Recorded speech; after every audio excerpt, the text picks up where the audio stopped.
It was a smoother departure than it had been on arrival, when the Princess Royal was unable to land on the rock because of fog.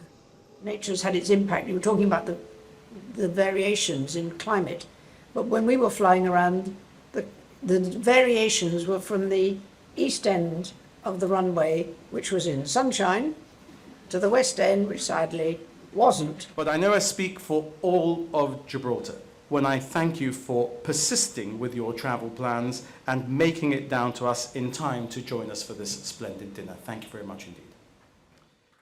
On the rock for just under 24 hours, Princess Anne, however, managed to cram in a number of engagements. Ahead of her departure on Saturday morning, she met the staff at the Citizens Advice Bureau, of which she is a patron.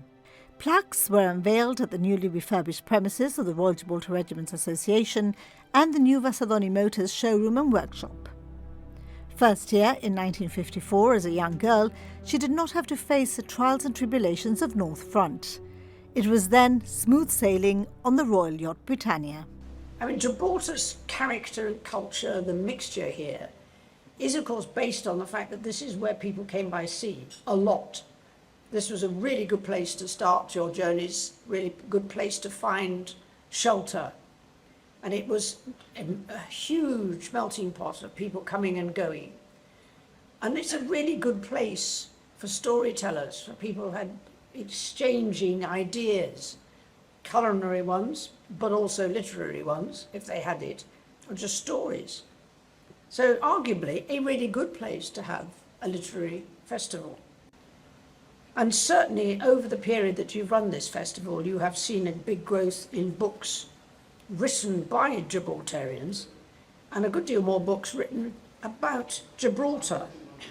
And that in itself, and I suspect there are many more stories to be told in and around Gibraltar. And I hope this festival will continue to do that. As we reflect on the literary brilliance of the cultural richness of this festival, let us reaffirm our commitment to fostering understanding, empathy, and the exchange of ideas. Let us continue to build bridges through the pages of literature, uniting our hearts and minds beyond borders. For this edition of the festival, and given how it has begun in aeronautical terms, perhaps the best term to have reviewed might have been Tales of the Unexpected. Before she caught the noon BA flight, the Chief Minister's children presented her with a gift on behalf of the people of Gibraltar. The solid silver set of the keys is identical to that presented to the Earl and Countess of Wessex, now the Duke and Duchess of Edinburgh, at the end of their visit in 2022. I very much hope that Gibraltar's International Literary Festival this weekend continues very much to encourage young people to appreciate the value of literature in our lives, but to remind all of us the importance of just a good book. And the top-level diplomacy around the Princess Royal's visit would undoubtedly make for a good book. There is certainly a story to be told.